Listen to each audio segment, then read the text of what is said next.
The man who's trying to get the Save America Act passed in the Senate is the Senate Majority Leader, John Thune. He joins us tonight. Senator, thanks for doing this. Good to be with you. Thanks, Bret. You're now on the bill. Where is this? Where does it stand at this moment? We're on it. We took the House-passed bill, which had basically the two provisions that would require you to prove citizenship in order to register to vote, and then you'd have to show an ID when you actually vote. And that came over in the form of a message, which enables us here in the Senate to get on that at 51 votes. Typically, it would be 60. We'd have to have cloture on the motion to proceed. But we're on the bill, and we're going to be debating it for the next few days, and we'll see how long after. But you're pessimistic that you're going to get the votes needed to pass this bill.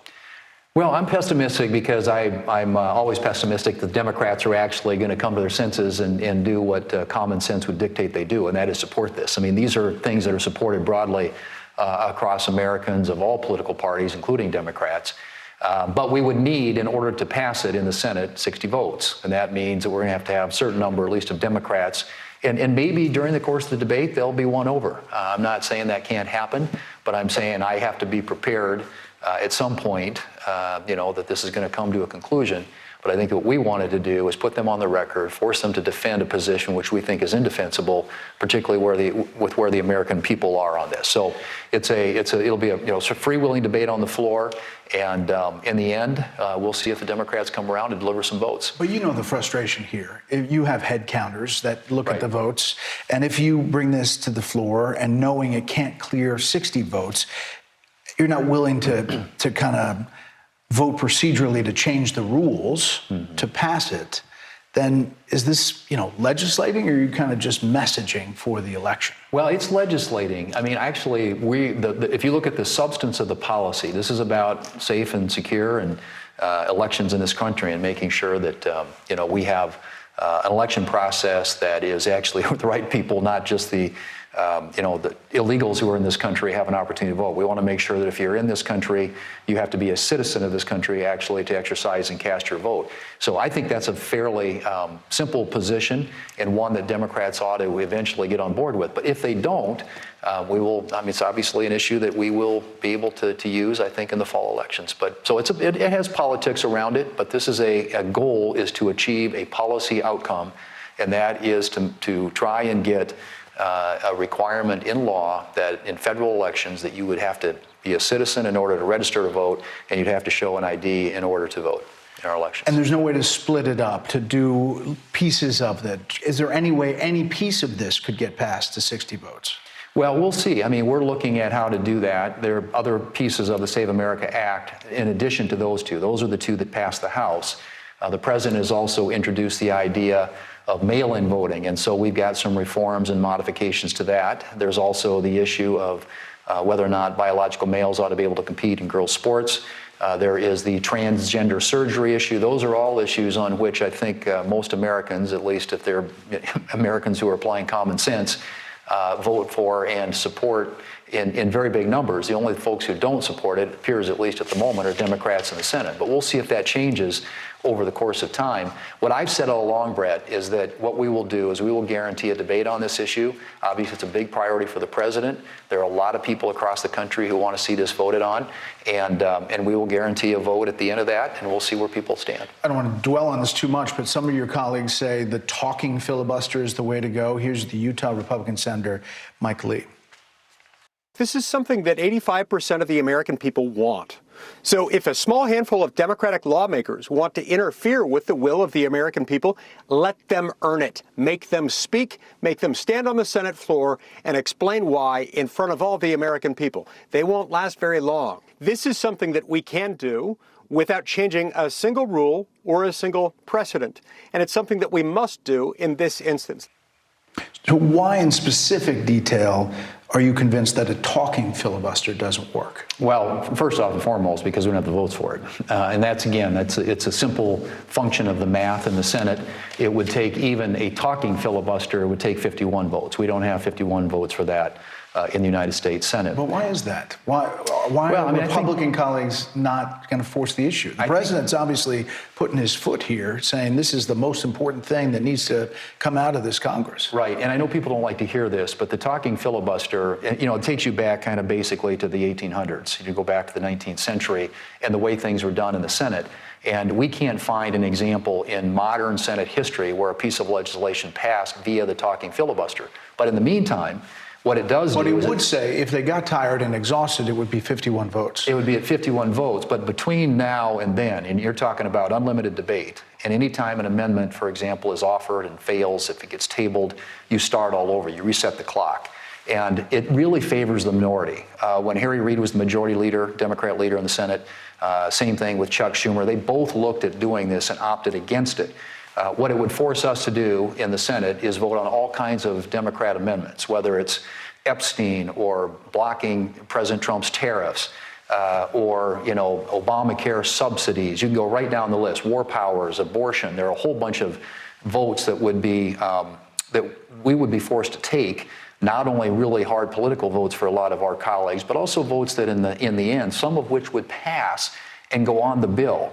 And once issues like that are attached to this bill, it's a poison pill. It's a poison pill. So we've looked at, believe me, we've shopped this out, we've gamed it out, we've done all the contingencies and said, is there a way in the end that we can get an outcome?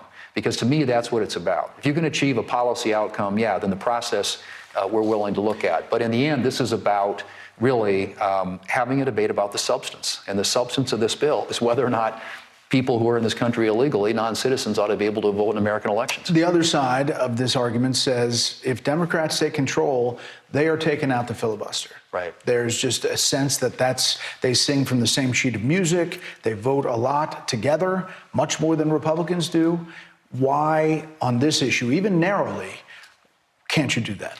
Well, the legislative filibuster, as distinct from the talking filibuster, we don't have the votes for either. We don't have the votes for the talking filibuster, but the legislative filibuster, we really don't have the votes. I mean, that because is you lose like 5 or 6 Republicans? Oh, way more than that. On a legislative filibuster right now, I mean, I don't want to handicap it here on the public, but that is a very deeply held view by a lot of Senate Republicans that if the Democrats want to go there, if at some point they decide they want to steal the car, fine, but we're not going to hand them the keys to do it. And then own all the things that we would enable, all the things the Democrats want to do once they nuke the filibuster.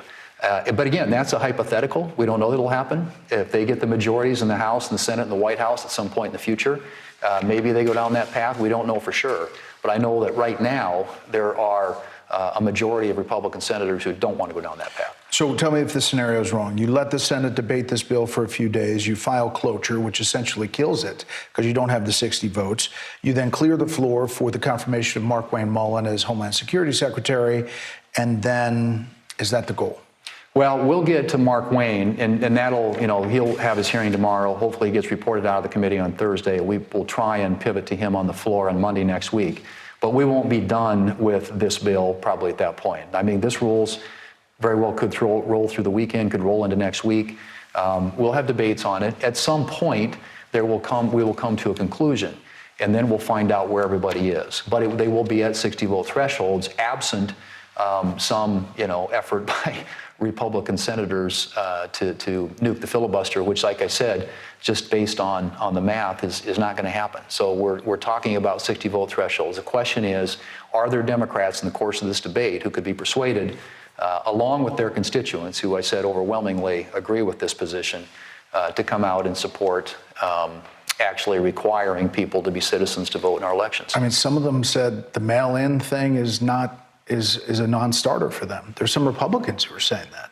Right, and we've worked on that issue. In fact, we made some modifications as recently as last night in conjunction with the White House.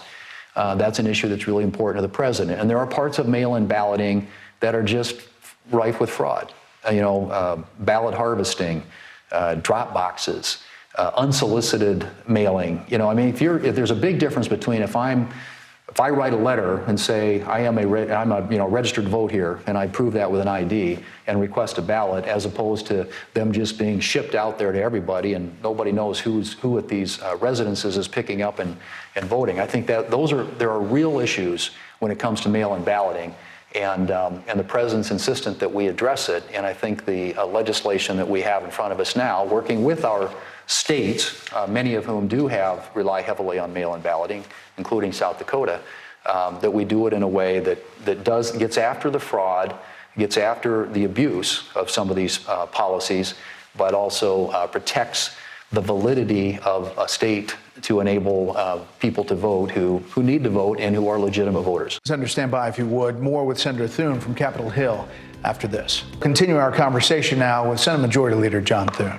Meantime, there's a partial government shutdown that continues when it comes to the Department of Homeland Security.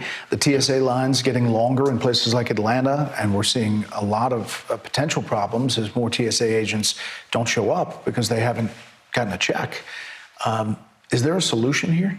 Well, there's a solution, and that is to fund the government and not defund law enforcement, which is what the Democrats want to do. They are back to that theme, which didn't serve them very well in the past. But they don't want to fund ICE. Our Customs and Immigration Enforcement. They don't want to fund Border Patrol, which is, tasked with securing and making sure that the border is secure, which is something during the Biden era where millions of people just flocked into the country. And President Trump has secured it, shut it down, and now the Democrats don't want to fund the agency that's tasked with doing that. But we waited 18 days for their latest offer.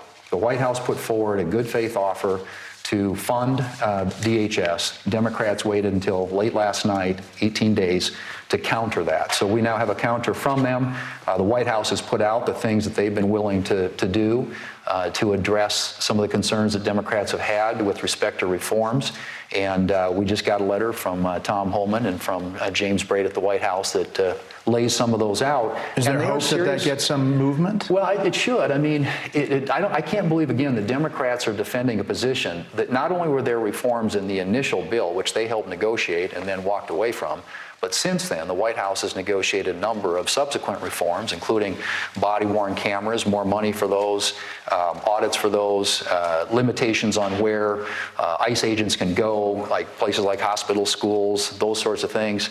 And then, and also they've made a number of changes with respect to how, when they do these, when they're conducting these operations, and how they're identified, and making sure that people know who this is. And that's a concern, obviously, too. The one thing that the administration did not want to give on, and I think it's a legitimate concern, is masks. As long as you have sanctuary cities and a lot of these locally elected officials who are encouraging doxing of law enforcement officials, you cannot. These are people who need to be protected, and they need to be able to conduct these operations and do their jobs in a safe way.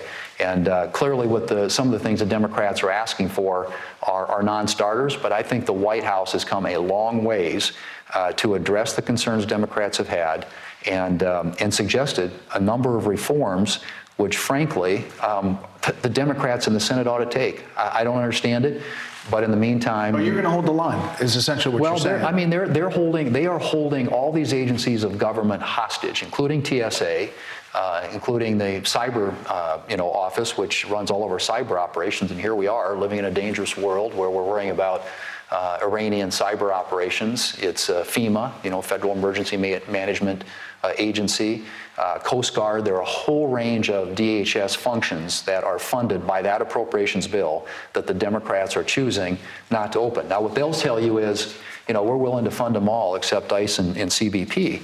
But I don't know how, you can defend a defund law enforcement, defund the police argument, which is essentially what they're making. You mentioned Iran.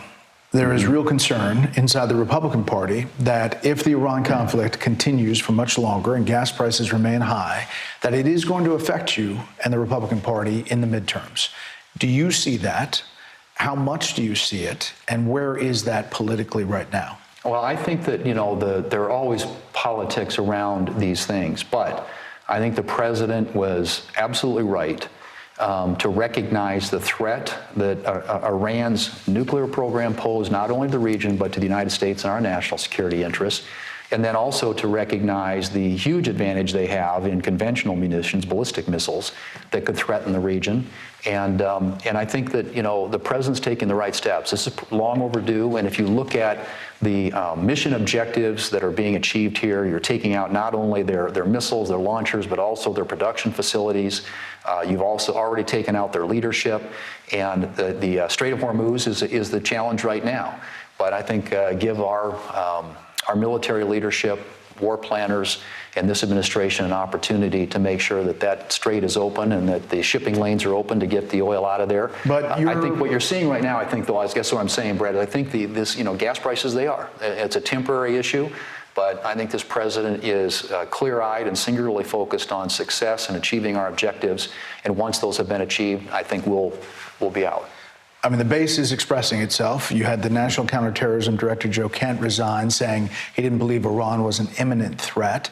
You saw that intelligence before this decision. Right. Is he looking at something different than you saw? The briefings that I've had with Secretary Rubio, obviously, and CIA Director Radcliffe, to me, were compelling. And I think if you look at the threat that we were facing, that our allies in the region were facing, and that Americans in military installations in that region were facing, from an Iran that started taking advantage of the huge gap that they have in terms of ballistic missiles versus interceptors, I think it put a lot of our bases and military personnel at risk. So I think the president was perfectly right and within his authority to do what he did.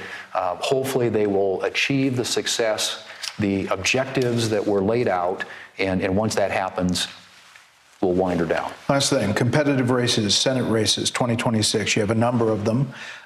You have arguably good candidates rising to the top in a lot of these states. However, the environment is turning. If you were to couch it today, where is the Senate come November 2026? Well, hard to say exactly, but we're a little ways out. But I do think that in elections, by and large, the people who decide elections, they're the middle of the electorate. The bases are generally going to come out. We want to make sure that the president, if he's all in on this, and he'll be out there, I'm sure, in force, bringing the Republican base out, it's those, the voters in the middle, and independent voters, and making sure that they turn out. And I think part of that is having an economic message that connects with them. Generally, those are pocketbook voters, and I think we need to speak to the issues that they care about. I believe, one, you've got to have quality candidates, which we do. Not only the races that we're defending, but also some of our pickup opportunities. You've got to have a record of accomplishment to talk about, which we do. And then you've got to have the resources to get that story, get that message out. And then finally, you've got to have a get out the vote operation that ensures that people vote. And the Iran conflict has to be over. And yeah, I mean, and I have every reason to believe there's any scenario that I can contemplate at the moment where it's not. But I do think that the president's record of accomplishment, working with the Congress, the things that we've done on the economy, whether it's opening up energy development in this country or reducing taxes on working families in this country, creating incentives for investment, capital investment here at home. It's a very compelling story, and I think people are going to start feeling it more. You're starting to see these tax refunds as they're going out. People are getting bigger tax refunds this year. And I just think of all the policy accomplishments that this president has had working with us in Congress are, in the end, going to win out. Last thing, somebody emailed in, Josh Williams said, please ask the senator if he can stop letting senators take vacations or closing the Senate until they settle the budget and pass it. Not going home, not leaving the office until it's done. If I have a project with a deadline, I have to work until it's completed, or I run the risk of losing my job. Someone needs to say, we take a vote every day until it's done. You understand that frustration, right? I do, and we were here more last year in 2025 than any Senate in history, with the exception of 1976. And we went back 8 decades into the 1940s. We cast more votes last year in the Senate than any Senate, with one exception, and that's 1976. I was a freshman in high school. I'm not sure what was going on here, but this has been a very busy Senate. And, and yes, there are times like when the Democrats shut down the government for 43 days in the fall. If there is a deal in the works, if there are negotiations going on, you can darn well bet we're going to keep people here and vote on it. But when Democrats walk away from the table, like they did and have now for 18 days, haven't submitted an offer, obviously there are other things that our senators do, and we have a schedule that we lay out at the beginning of the year and that they plan around. But I can assure you, at the moment, it looks like there's a deal to be voted on. We will have everybody here to vote on it. And we're here this week, and we'll be here next week, and obviously talking about the Save America Act, and hopefully, at some point, a breakthrough on DHS funding. Senator Thune, we appreciate the time. Thanks, Bret. Good to be with you. You bet.